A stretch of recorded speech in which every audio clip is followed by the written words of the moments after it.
Ternyata orang-orang Yahudi terlibat dalam perkembangan sihir dan santet di Indonesia. What? Really? Assalamualaikum, halo. Ini adalah episode kedua dari Jangan Judge Yahudi sebelum kamu tonton video ini. Kali ini kita akan bahas perihal yang lagi viral. Apaan tuh? Apalagi kalau bukan Kang Udin. Bukan, tapi sejarah Islam dan kaitannya dengan Yahudi. Santet itu apa sih? Apa dia sama dengan sihir? Kalau menurut salah satu petinggi Perduno, singkatan dari Perdukunan Nusantara, sihir itu beda dengan santet. Sihir itu adalah ilmu hitam, santet itu ilmu putih. Dia mendefinisikan santet sebagai ilmu putih karena dalam santet itu ada yang namanya pengasih. Dalam Islam, istilah itu disebut dengan mahabbah. Katanya begitu.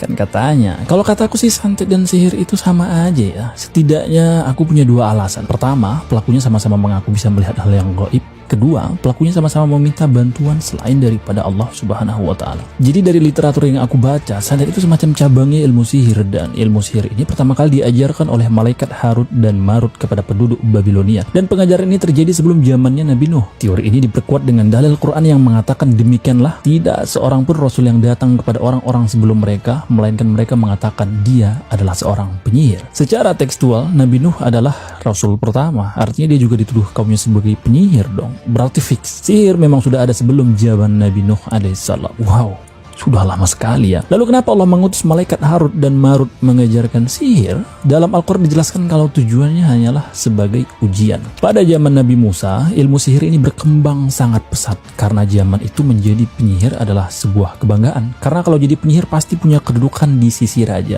Maka mereka berlomba-lomba untuk jadi penyihir. Dan penyihir zaman itu memang sakti-sakti ya. Misalnya ketika mereka melawan Nabi Musa, mereka melemparkan tali dan tongkat seketika boom, langsung berubah jadi ular. Kan sakti tuh. Beda dengan penyihir Indo zaman sekarang. Mau dibuktiin aja, gak bisa.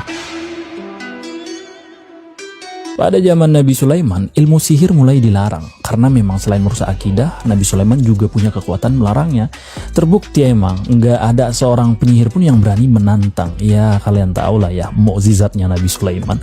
Jin Ifrit aja segan, apalagi cuma dukun. Ya lewat lah ya kan. Nabi Sulaiman memerintahkan kaumnya untuk mengumpulkan semua jenis sihir, baik itu buku-buku, jimat, dan lain-lain. Semua benda-benda itu ditanam di bawah singgasananya. Hingga setelah beliau wafat, setan membisikkan pada orang Yahudi kalau sebenarnya Nabi Sulaiman itu seorang penyihir. Dia bisa menjadi raja yang disegani itu ya berkat sihir, bisa memerintah jin juga karena sihir, dan ilmu-ilmu sihirnya itu ia tuangkan dalam buku yang tertanam di bawah singgasananya.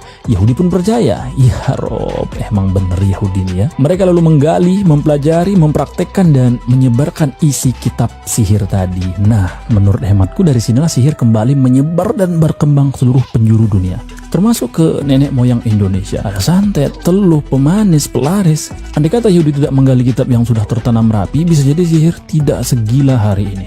Siapa distributor resminya? Yes, Yahudi.